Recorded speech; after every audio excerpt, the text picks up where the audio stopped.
What's up, everybody? I'm still not in a particularly comfortable spot of where I'm going to be shooting videos from here on out, so we're just going to roll with wherever it doesn't look like an absolute and total mess in my house.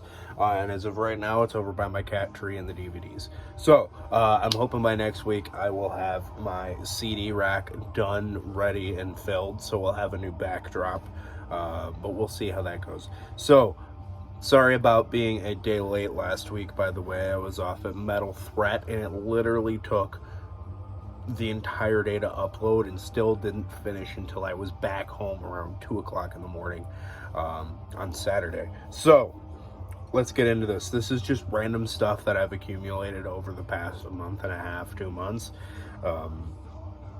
Yeah, it's a small stack, nothing too crazy. But in the background, we're listening to Horizonless by Loss.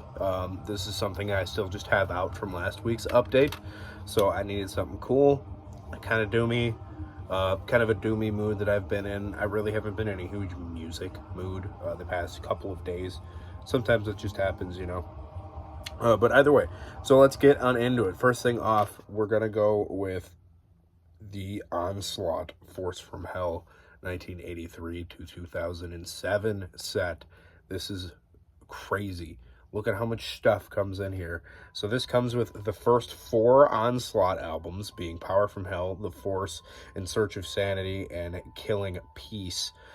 This is that, and then there's a demo compilation and a live album. I couldn't care less about 9 out of 10 live albums, so I didn't even bother listening to that. But you have all of the other really, really awesome demos from their early years. Well, a handful of them. They have a bunch of demos before they actually got a record out. Obviously the main highlight on here is the first 3 albums, being the ones from the 80s, Power from Hell, which is a really, really raw, speedy metal. For whatever reason, I've never heard anybody call this band first wave black metal, and that's kind of what I was thinking the entire time I was listening to the first album. And then The Force, which is kind of in the similar vein, a little bit better produced, a little more thrashy and less punk infused. And then the third record, they've really embraced the full-on thrash thing, and they also have Steve Grimmett from Grim Reaper singing.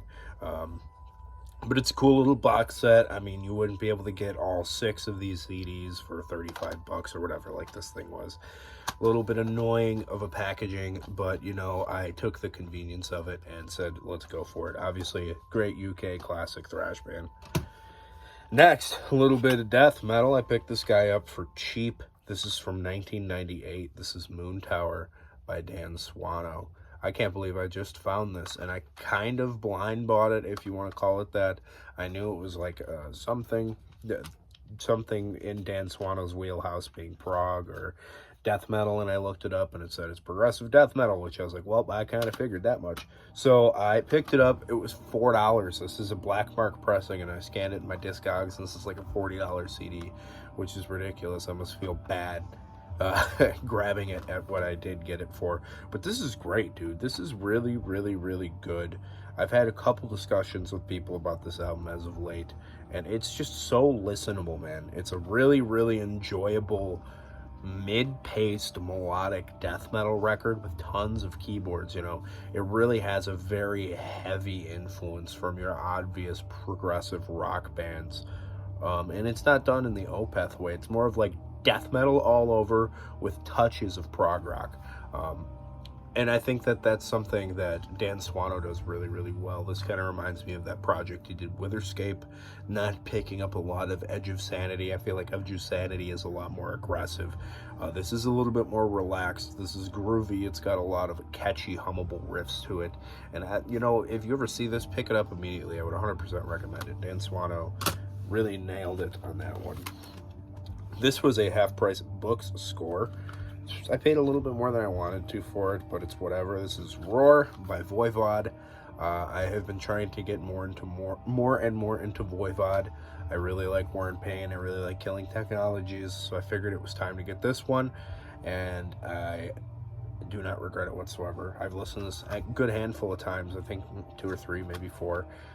Since I got it, obviously I've had a lot to go through. as far as music goes, and I could repeatedly say I'm going to be listening to a lot more Voivod. Snake's vocals took a while to grow on me. I'm kind of picking up a lot of Kronos influences, you might imagine. But you know, it's a really, really cool record. It's getting a little bit more towards what is going to be killing technology. I mean, it's only 1 year out from that. This is still a noise press as well on FAD Records out of California, I believe. This is cool. It's an older pressing. It looks cool. I didn't particularly need this exact pressing. I could have picked up a new one, but I had the, you know, the impulse purchase of, hey, right here, check this out, buy me. So I was like, oh, whatever. So I'm not mad. I brought it home. I put this on in the car. My wife hated it. So that's usually a good sign that it's going to be pretty good. Voivod. Next, some more prog. This is Empiricism by Borknagar. This is another band I wanted to spend more time with. I've never been a huge, I don't want to say I've never been a huge Borknagar fan, but I've really only ever listened to the first two, being the self-titled and the Old Domain. So I've been wanting to dwell more into the newer era. By newer, I mean this is from 2001, which is, you know, 22 years ago, but whatever. So I picked this up based off the strength of how much Austin Lund from Panopticon was talking about it on the live stream from, I don't know, good long while ago, talking about 90s black metal on Heavy Metallurgy, and it's really, really good. It's weird. It has an odd tendency to keep the same tempo the majority of the record, but somehow manages to keep really interesting. I think it's because there's a lot to chew on. You know, all the layers have kept you very, very entertained throughout. I'm sure you guys have heard this later era Borknagar, but if you like your prog and your black metal, I would definitely check this out. Next, I don't want to make this too long. So I found this for $1 in a used bin, and I was like, I kind of remember that name, Lost Horizon. And Awakening the World by Lost Horizon. Apparently, this is like Marty Worm's favorite power metal album of all time, which I remembered after I picked it up already. The album cover is absolutely ridiculous. It's pretty good. I like it. It's pretty enjoyable. It's definitely not the best power metal record of all time, but it's a whole lot of fun. I mean, there's a ton of really, really fun, catchy, triumphant songs all over it. Heart of Storm is great. Welcome Back's a great track. Perfect Warrior, Denial of Fate. There's a whole lot of like creating your own destiny kind of lyrics all over this, which I'm just like, whatever. I'd rather hear more about dragons, but whatever. But you know, that's not what I'm here for. I don't really care that much about what the lyrics are and something like this. But it's a really, really cool record. Fun, melodic, you know, fist pumping, high energy power metal. Next, here's something that I have been wanting. This is the Belladonna solo album, Joey Belladonna's album after he was untimely dismissed from his ranks in Anthrax, and this is from 1995. So it sounds pretty 90s, as you might imagine. It's kind of got a little bit of that mid-paced traditional metal to it. Not super, super thrashy. It feels like it's the 1990s, like I said. But, you know, I'd rather hear this than any of the post-Belladonna Anthrax albums every day of the week. This guy's voice is very entertaining. R.I.P. is a good song. Two-Faced. Taken by Force. There's a lot of cool tracks on here, but you kind of gotta sit through a lot of stuff that doesn't particularly catch my interest at the same time. It's fun, but it's not amazing, and I'm glad to have it, and I'm glad I didn't pay a lot for it. So Belladonna. Next, Master by Master. So this is the 2 CD set coming with the original Untriggered mix, the Triggered mix, and the entire unreleased album and a rehearsal demo. This is a great little set to have. This is basically all the classic Master. This is a Chicago legendary band. Really, really cool. The Triggered mix is not too great, but the original one is awesome. And the unreleased album is really, really cool too. A couple of those songs got turned into stuff on the regular album. But it's cool to have, man. It's really thrashy, old school death metal. This is nothing new to anybody. I mean, you guys have all heard this Master album. I really don't feel like I need to talk too much about it. Kind of same goes with this one. This is Thrash Zone by DRI. This has just been amazing. I absolutely love this album. It is so much fun. It's not even funny. I just constantly want to hear this. Every time I get in the car, I'm just like, let's put that DRI record back on. Let's jam. This is a, you know, definitely a fist pumper. Every time Beneath the Wheel comes on, I love it. You Say I'm Scum is a great song. Give a Hoot. Never mind. I'm not starting to sing. I almost started. But yeah, this is a great crossover record. Nothing new. Iconic stuff right there. Now, this is me being an idiot. Deceiver of the Gods by Marth. I already own this. And I didn't realize that, so I'm a moron. I looked on my Discogs like I usually do to see which ones that I do and don't have, and I thought that this was with Odin on our side because my copy has a box on it, and this one didn't, so I was like, oh, I just glanced at it, I didn't look at the name, which was completely my bad, but this is amazing. This is definitely my favorite Marth album. As Loki Falls, Father of the Wolf, Shapeshifter, the opening track, Blood Eagle, We Shall Destroy, Coming of the Tides, Warrior in the North. The entire thing is great. And then they did a bunch of covers of some AC/DC, Motorhead, Judas Priest, and Sabbath. It's you know, it's entertaining. I don't really care too much about the covers, but the album itself is a great melodic death metal album. I'll see what I do with that. It's gonna go somewhere eventually. Next, this is an earworm for me. Witchery, Restless and Dead. Great Swedish black thrash. I absolutely love it. The skeleton giving the shocker to the moon. That's how I remember this album and which one it is. It's hilarious. But dude, this is so re-listenable. I've listened to this probably the most out of everything in this pile. This or that DRI album. It's just so much fun. It's riff-o-rama, it's catchy, and you know, this has been a million different people from the Swedish scene. You know, guys from Seance, guys from Bloodbath, guys from this band, that band, all the other ones. This is another one of those kind of just side project bands that's amazing. Honestly, I would rather listen to this than Bloodbath every day of the week, as far as, you know, kind of one of those big Swedish bands that is just made up of people that are all from legendary other bands. This is great black thrash. Speaking of thrash, the last Anthrax album I needed, Spreading the Disease. I just haven't had a CD. I put it on, I was like, oh, I know every one of these songs already.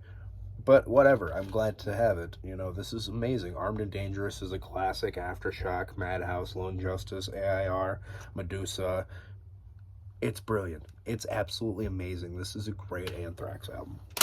All right, now it's a little less exciting for this one. But this is Parallels by Fates Warning. I'm wanting to get more Fates Warning material. And this wasn't great. This is from 1991. And, you know, it's pretty lame. Not gonna lie. It's pretty mid-paced. It doesn't go anywhere, it feels like. It feels like it sits in one spot and sits in that pocket the entire album.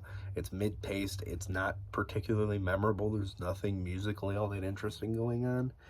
I don't feel like I even need to keep the CD, really, but I'll see. I'll probably put it on the shelf, and then one of these purges, it's gone. So we'll see. Fates Warning, Parallels. Next, one of my favorite bands, Enslaved, with the album Vertebrae. I've just been needing to get all of the Enslaved material. It's just been something I've been wanting to do for a long time here, man. This is a great record. It's more of the newer, modern Enslaved 2008. You know, this is 15 years old already, but, you know, this is a great album. Them doing everything that they've done since Isa on, basically. Next, I'm trying to be brief in this update because I got to go to work. Havoc's Conformicide. I love this band. I'm a huge fan of Havoc. You know, this is just new thrash to a T. I feel like they're the spearhead of it. Havoc and maybe Toxic Holocaust and maybe Power Trip later on. This is a newer album, their second to newest, from 2017, out in Century Media. Hang 'em High is my favorite song on here. Pieces in Pieces, Wake Up, Circling the Drain, great stuff. My one big complaint I have on here is the effect that they used on some of Dave's vocals. Some of the emphasis was placed with like that filter that Rest from Leviathan uses, where it's like talking through a walkie-talkie. on the vocals, and I kind of hate that. So if they didn't do that, I think I would love this album even more. But, you know, it's nice to have some lyrics that aren't brain dead stupidity out of the metal community for once. So this is a great record. Next, this is cool. This is The Incurable Tragedy by Into Eternity. This is a Canadian melodic death metal band. This is just something from the middle of their career, 2008. Their first album came out in 1999. And I just picked this up randomly. It was cheap. I wanted to try this band, and it's pretty good. It's very, very, very power metal sounding for melodic death metal. There's a lot of clean vocals, so I would kind of put it in between there, but not like Children of Bodom where it's cornball keyboards. This is more like regular power metal and regular melodic death metal kind of mixed together. But it's cool. Into Eternity is interesting, but, you know, whatever. This is awful. This is Screams of Winter. This is a melodic death metal band from Illinois somewhere. I don't really remember exactly, but check out that band photo. So you best believe I had to bring that home in the dollar bin. Musically, it's not too bad, but whoever's doing the vocals, I don't know which kid it is, it's brutal. But, you know, imagine what these kids are making. Nowadays, this band was a melodic death metal band, but this is like kind of melodic death metal, traditional metal riffs, but with really, really poorly done vocals. But it's a piece of history. Let's go with that. And then I didn't really feel like I needed to include this, but I got Rock and Roll Over by Kiss. I've just been wanting to get all the Kiss stuff. This is a classic. Hard Luck Woman's my favorite Kiss song of all time, and it's out here, so I had to have it. So I hope you guys enjoyed this video. Sorry I'm being so quick and brief, but I gotta get to work. I will hopefully have a little bit better of a video next week. I'll see you later. Keep it greasy.